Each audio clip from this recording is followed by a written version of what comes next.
Dark smoke choked the 41st floor. Flames scaled the glass walls like a starving beast. Locked inside the boardroom was Grace Holloway, powerful CEO who had never shown weakness to anyone. She clung to the table's edge, crying as the glass started to splinter. Out in the hallway, past blaring alarms and a frantic rush of escaping crowds. Vincent Hale, a working-class single dad whom security just shoved out of the VIP elevator. He swung a steel bar, shattering the thick glass. He stepped into the inferno, becoming the only person who refused to abandon her. You and I have to ask, why would an ordinary guy risk burning for a boss who ignored him? Grace backed hard against the far wall. Both hands tightly gripped the heavy mahogany table. Her knuckles turned white, chest rising in panicked, shallow gasps. The fancy electronic lock on the boardroom. The door had failed when the backup power died, a flawed system she would later learn was never properly certified. That heavy door was jammed shut. The glass walls trapping her were 60 millimeters of thick, load-bearing pane. Definitely not the type to shatter if you chucked a chair at it. She already tried. Now she just listened to the high-rise tearing itself apart. The distant crack of boiling glass upstairs, frantic shouting slowly fading to nothing. Footsteps sprinting away, never coming closer. Her corporate radio died 20 minutes ago. The last person on it promised her the building evacuation was totally fine. That was 17 minutes ago. Grace was the boss here. She rebuilt the whole company at 29 and doubled profits by 31. She even crushed 2 hostile takeovers before she turned 34. She was tough, she never lost her cool. But let's be honest with ourselves. There is a huge difference between corporate stress and the primal terror that strips away all your power. The dark smoke flooding the room found the crack in her armor and violently pushed its way inside. She pressed her face against the tiny gap under the door, hearing nothing but the massive skyscraper groaning as it swallowed the deadly heat. Her absolute control finally just snapped. She slumped against the wall and sobbed. Meanwhile, way over on the opposite wing, past double-fire doors and a dark service hallway the wealthy executives completely ignored. Vincent Hale had stopped running, he was moving fast before. He just saved 3 young staffers and a terrified woman wearing a leg brace, guiding them down the back stairs to the 38th floor. He made sure their path to the outside stairs was totally safe. He ordered them to keep going and leave him behind. Then he turned back. This is where we see true heroism.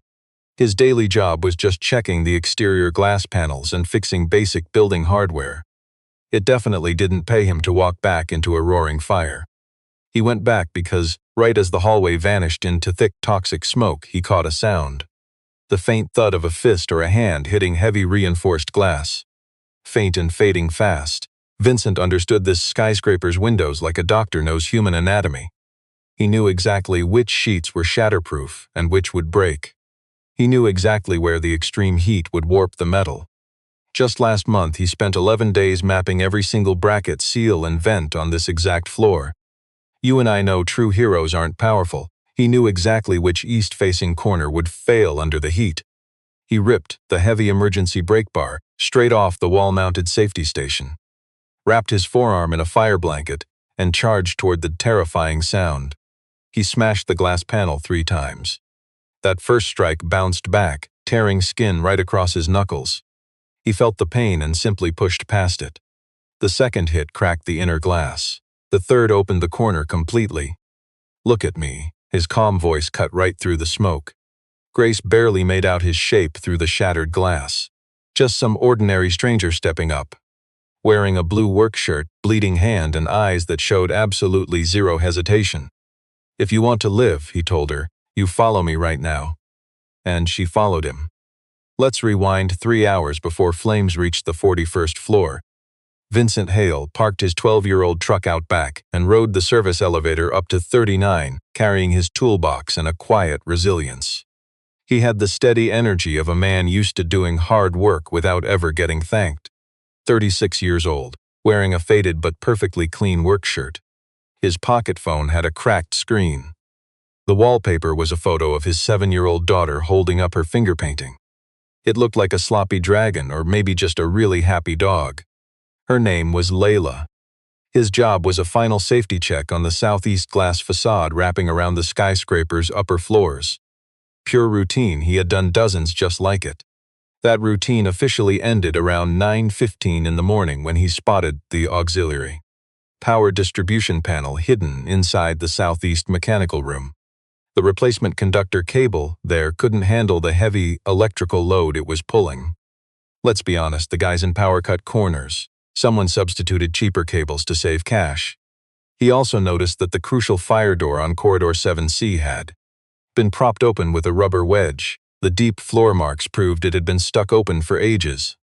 Plus, the fire suppression system there carried an inspection tag running 8 whole months late.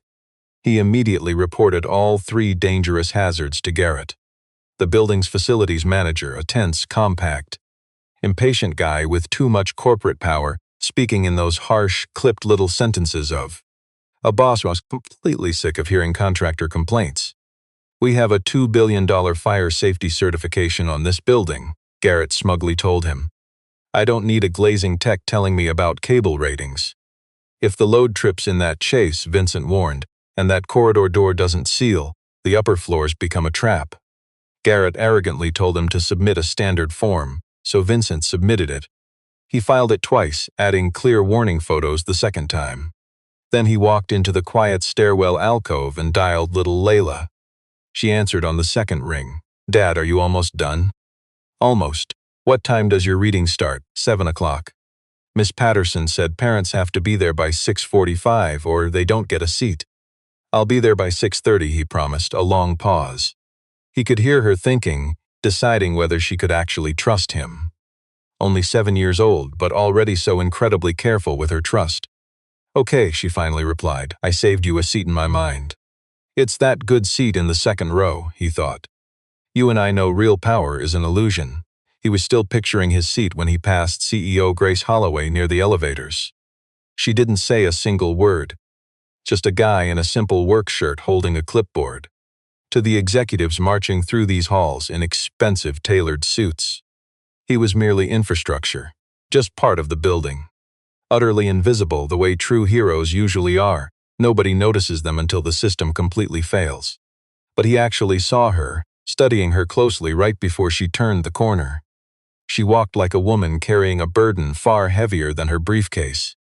Grace Holloway hadn't slept more than 5 hours a night for 3 brutal weeks. Her morning corporate board meeting had dragged 2 painful hours long.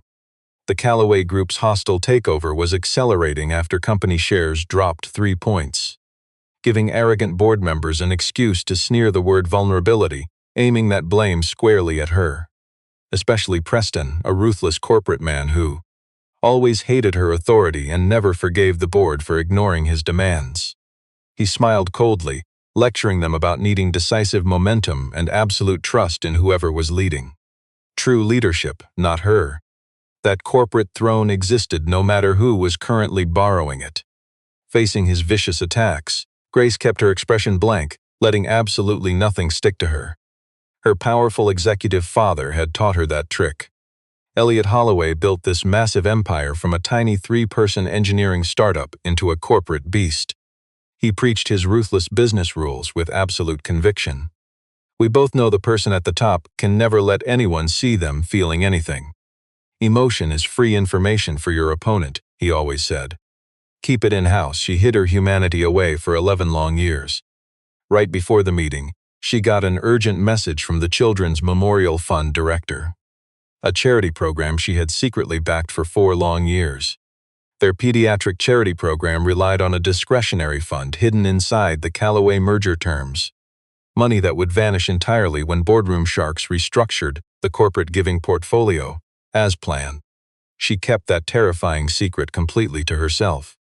With power-hungry Preston smiling, caring about sick kids was a massive weakness she simply couldn't afford. She rode the exclusive elevator to the 41st floor, needing to call her lawyer in private. Meanwhile, in the dark technical shaft just 2 floors below, a cheap cable nobody warned her about was burning at 114% capacity, and the heat inside that metal tube was rapidly climbing.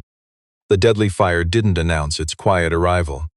It started as a sharp, burning plastic electrical smell, soon followed by choking black smoke.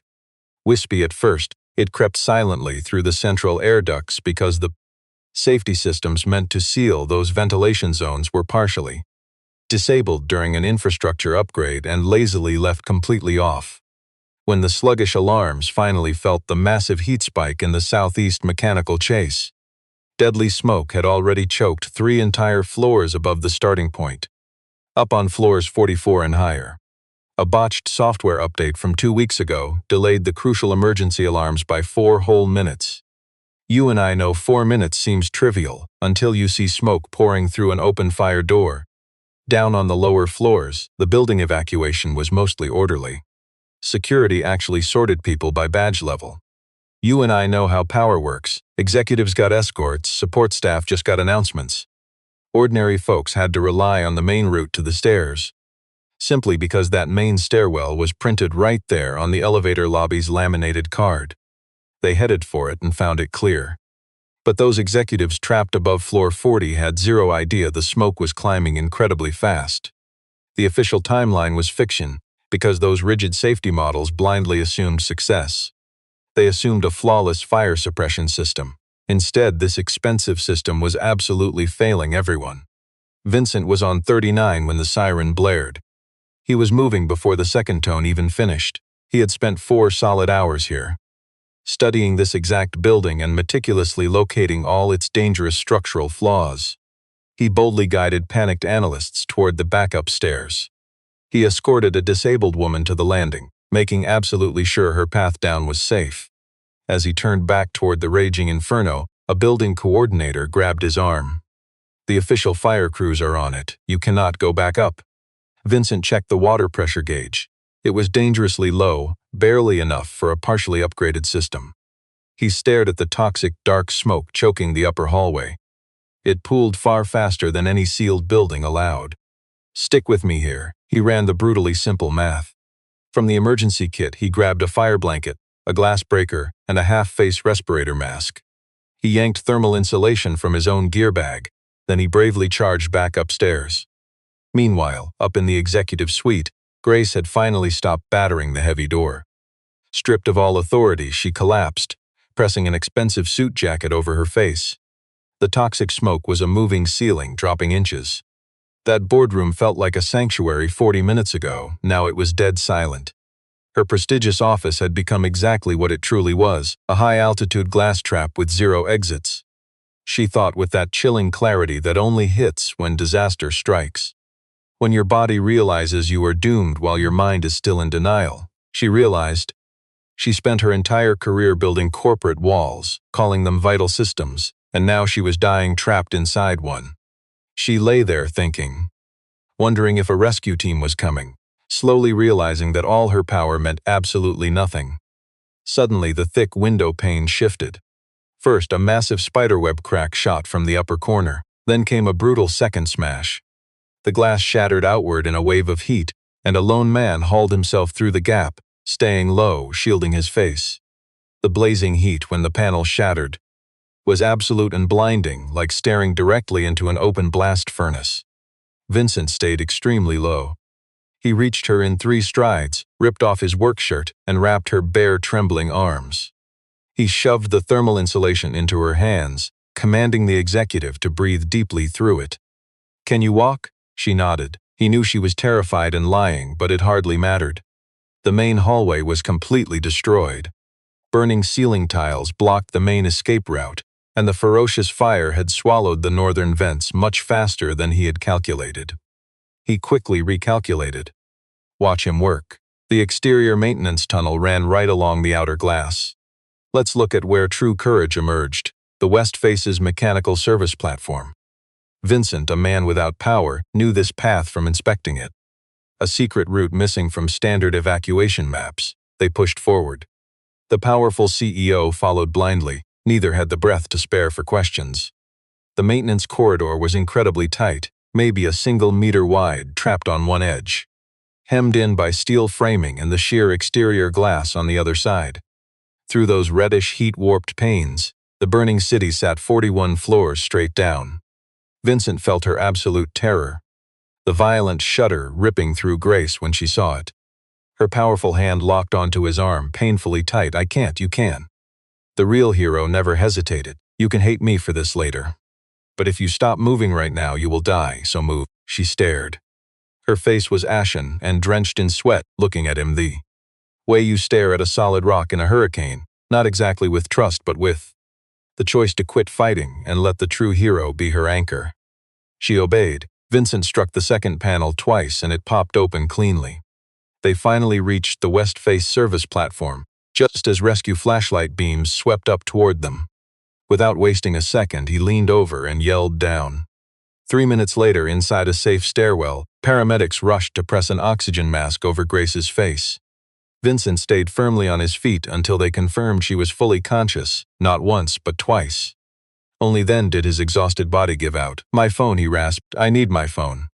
I have to call my daughter." Grace heard every word from her stretcher. Her shaking hand reached out toward her savior, then stopped. She watched the real hero until medics wheeled her away. You and I know how power protects itself. By the time Grace reached a private room, a managed story was already circulating. The corporate communications team rushed out a polished statement within 90 minutes. A completely contained fire event, rapid and coordinated. Praising the CEO's lucky evacuation, thanking the vague professionalism of on-site personnel. The report completely buried exactly what had gone wrong. It erased everything our hero, Vincent Hale, had formally submitted in writing 3 days prior. They cowardly scrubbed his name from the incident report, replacing it with the phrase "facilities contractor." Technically true, but practically a total disappearing act. The people holding the power inside that company understood exactly what that vague language achieved, and they chose it deliberately. Because if Vincent stayed a nameless facilities contractor on paper, the major question of whether executives ignored his vital warnings wouldn't be the very first thing people thought to ask. The media narrative could stay focused on a random fire instead of a story about the executives who gave up on safety and deliberately chose not to act. But you and I know the truth. Vincent ignored their fake statement completely. He quietly left the hospital at 11:30, drove home, and sat beside Layla while she slept, his badly bandaged hands resting softly on his knees, watching her steady breathing until it finally calmed the racing rhythm of his own heart. The next morning, Layla came down for breakfast, staring at the thick gauze wrapping her dad's burned hands. "Dad, that's a whole lot of bandage." "It is," he agreed quietly. "Does it hurt?" "Just a little." The little girl sat across from him, weighing his words with that heavy seriousness she gave everything. "I made you a card," she told him. "I drew your injured hand but with way less bandages. I thought that might cheer you up. Let's look at this together." He ate slowly, fighting tears while the executive read in her suite. She was reviewing the corporate public relations draft she'd greenlit while still coughing up smoke. She read through it again now. That careful corporate spin designed to hide the ugly truth. It turned a deadly structural failure into a mere glitch and reduced the brave man who dragged her out to just some unnamed worker. She demanded her assistant pull the building's incident reports from the 48 hours right before the fire. That heavy silence before the files arrived, that told her everything. Both of Vincent's desperate warnings were there, complete with photos. The first was dismissed as low priority. The second warning was completely ignored by management. Grace sat with that sickening realization for a long, long time. She had built her entire corporate identity on the naive belief that powerful systems always protect us when built right. She blindly trusted her company's safety protocols simply because it was far more comfortable than facing reality, and because she wasn't the one checking the frayed cables. Her anger wasn't a fiery rage, but a chilling, crystal-clear realization of who truly failed. 10 days after the high-rise blaze, she finally went out to find him. No security guards, no warning call. Picture this. The powerful executive stood on the sidewalk outside a humble brick building with potted herbs, feeling more deeply uncertain than she had in over a decade. She hadn't even told her executive assistant where she was headed. She hadn't told a soul. It was her first truly humble private act in more years than she could count. The man who saved her answered wearing a faded gray shirt and an apron. He held a paring knife in his bandaged hand, a carrot in the other. His apartment was incredibly neat and simple, the quiet home of a man who didn't chase empty status symbols and kept what little he did own in perfect, disciplined order. At the table, little Layla tackled her schoolwork with the fierce, focused dedication of a kid who gave every single task her absolute all. She glanced at the wealthy intruder, then ignored her. Vincent calmly brewed some coffee. Grace sat down across from the real hero, admitting she'd seen his ignored warnings.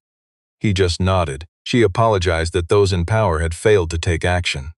He said he'd fully expected the system to fail, speaking without bitterness, but with the quiet dignity of someone who knew power always protects itself. He had long ago made his peace. She asked how he knew exactly how to act when everyone else panicked, both during the disaster and before. He explained he was an emergency responder for years, right up until Layla was born. He described those days briefly, exactly how quiet heroes talk about their heaviest burdens, the past trauma they choose to carry alone. His wife died in a brutal car crash 3 years ago while he was saving others. By the time he got the alert and rushed back, she was already gone. He handed in his responder badge the very next month. He took low-level maintenance jobs because, you and I see the truth. He chose predictable hours so he'd never abandon his daughter when it really mattered. The pay cut was heavy, he admitted. I can imagine, Grace replied softly. Layla doesn't understand the math behind it, he added. She only cares that I still show up. Grace asked the real question, why run back into the inferno instead of escaping? He just stared down at his coffee cup. There are certain sounds, he said quietly, that echo in your mind and you simply cannot unhear for the rest of your life. Fist pounding on glass from the wrong side, he whispered. That is one. Grace knew he meant others left behind. From across the table, little Layla looked up. You are the lady my dad broke the window for, she stated, plain and direct. The innocent honesty of a kid. I am, Grace told her softly. That was super brave of him, Layla declared. I told him so. He says he just did what was right there in front of him. The child paused. I think that means exactly the same thing, though. Vincent glanced at his daughter. Grace watched the quiet hero watch his kid.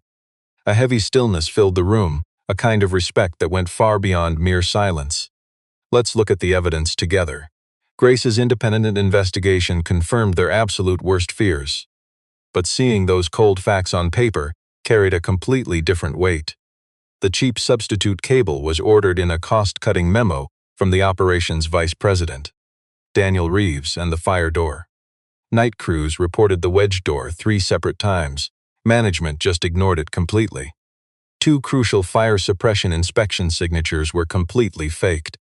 The certifying contractors were miles away on another job site when they supposedly signed off.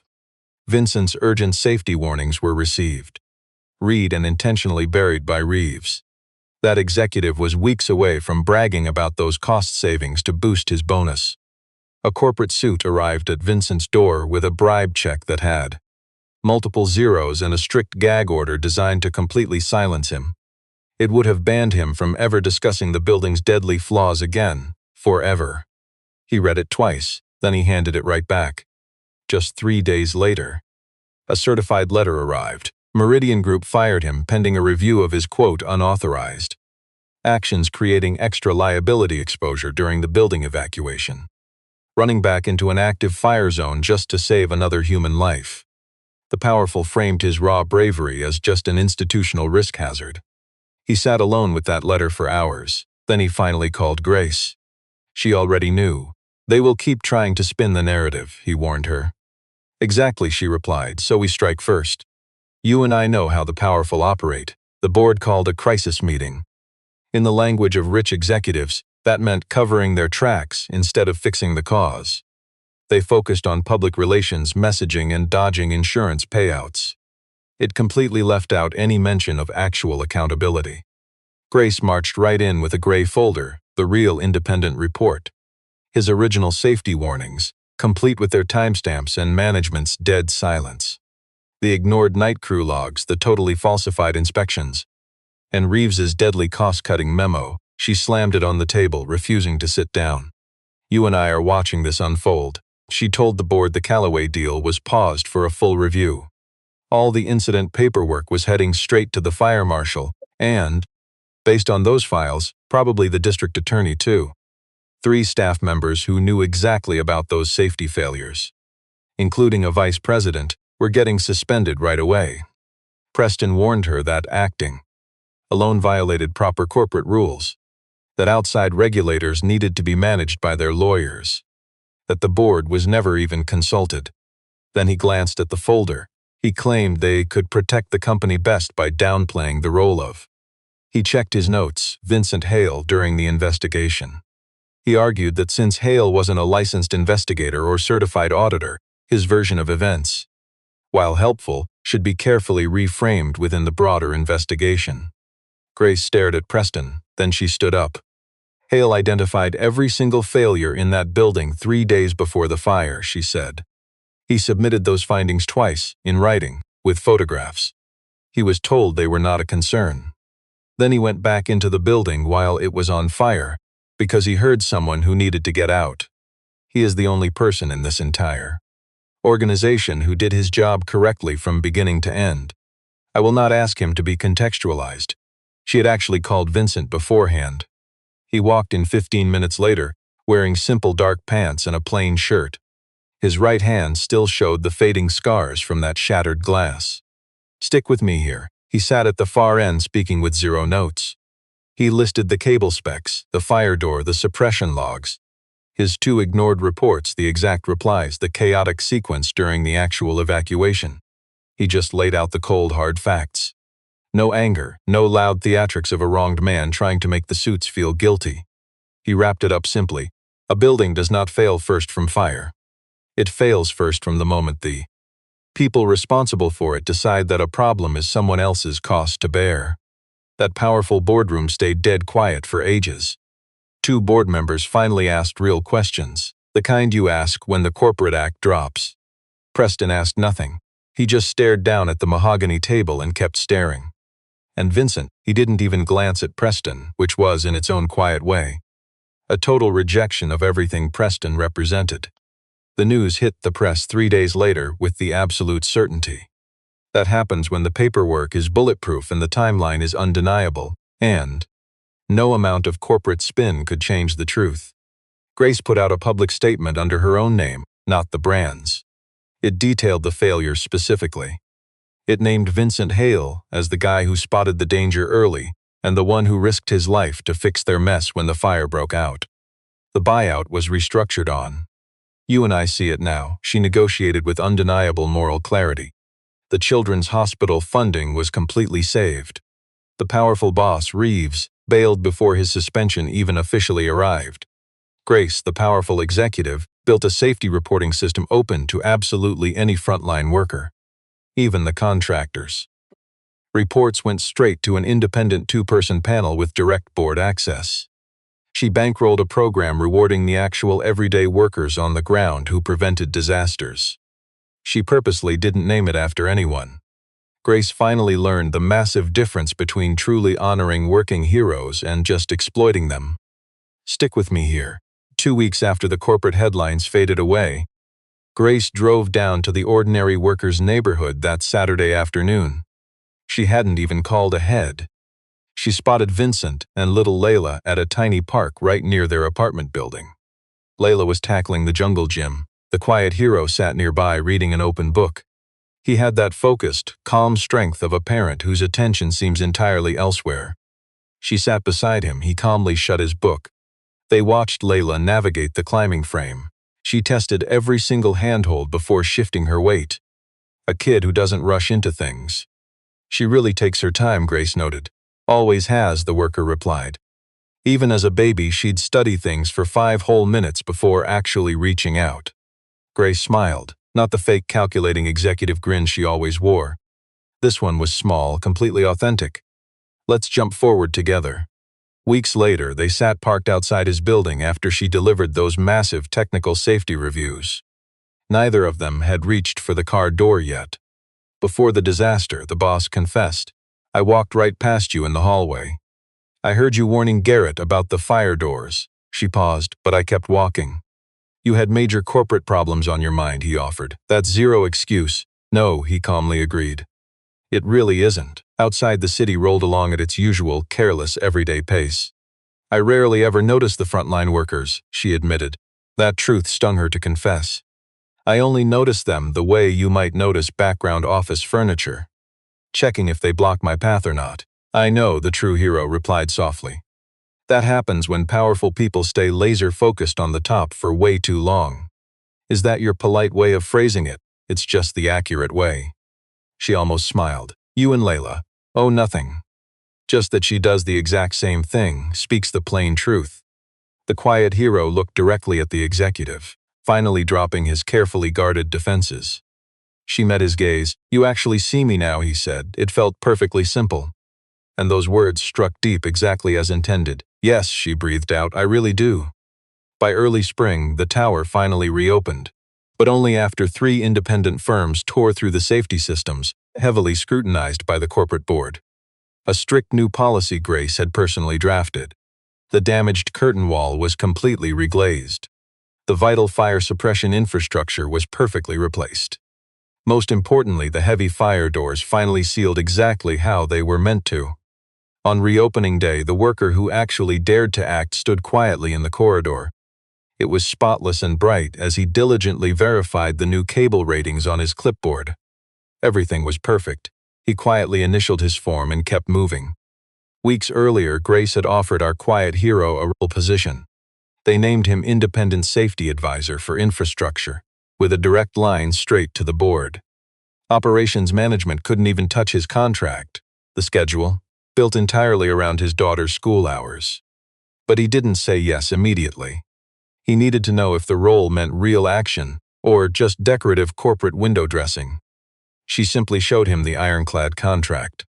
She admitted the position existed because the company finally learned a brutal lesson at massive cost. We know what happens when the folks who see the danger just give up, completely silenced. He officially said yes on Wednesday. When they told Layla, she just asked, Does this mean you'll be home for dinner more? He smiled. Probably yes, she replied. Okay, but I also really want a dog now. The school hosted that rescheduled poetry reading on a cool Friday evening in late March. Moved from the exact night, Vincent staggered home with bloody, bandaged hands, blaming his rough voice on a bad cold. Layla kept the subject of her poem a total secret from him. She only warned him it was extensively revised. He walked in at 6:28. He made his way to the second row, taking the exact seat his daughter had mentally reserved for him. Just 2 minutes later, Grace quietly stepped through the auditorium doors. She scanned the room first, the metal folding chairs, the cheap crepe paper decorations, those bright construction paper programs. She wore the face of a woman walking into a space demanding absolutely nothing from her, and finding that completely peaceful. Then she spotted him and she sat right in the empty chair beside him, without making a big deal out of it. Layla's poem was about a solid door, a locked door in a pitch-black place. You and I know this feeling, being trapped on the wrong side, until someone finally dares to break that door. What rushes in isn't just the one who smashed it, but all the brilliant light that had been waiting outside. A 7-year-old's poem honoring the guy who didn't give up, not subtle at all, just incredibly true. Vincent just stared at the stage, his jaw locked tight, the look of a man fighting to keep his composure. Grace didn't try to grab his hand. She sat perfectly still, just letting the poem finish. When the applause broke out, she clapped with the crowd, never looking at him. She knew some moments stayed deeply private, even in a packed public room. Afterward, they all walked out into the crisp March evening. Layla held her rolled-up poem tightly like a small, highly important scroll. Reaching the bottom of the concrete steps, she gently grabbed her father's hand. Then she looked right at Grace. Grace stood slightly to the side, holding that unconscious posture of someone who hasn't quite figured out if she's part of the family yet, or still just arriving at it. Layla grabbed Grace's hand too, completely matter-of-fact, with zero ceremony. Just the way a child does something that feels completely and perfectly logical. For a quiet moment, nobody spoke. The street felt totally ordinary, brightly lit, packed with other families moving through the quiet evening. Nobody tried to label what the three of them were together. Honestly, nobody needed to. Let's look at this together. Real change doesn't start with declarations, but doors broken open at great cost. and finding out on the other side that the air feels different, that the light itself has completely changed, that a guy who didn't give up, moving alone through a burning room, has accidentally walked right out into something much larger. The thick glass Vincent smashed on the 41st floor was already measured and catalogued, swapped for glass meeting the exact spec, properly installed and thoroughly fully certified. But the other crucial thing he broke that day, his careful, quiet isolation. The rigid divide between the woman in charge and the ordinary guy taking action just shattered. That void wasn't replaced by typical helpless panic. It simply became a desperate way out. Like crumbling walls do when the one guy holding the line refuses to quit. For once, to force an exit instead of yielding.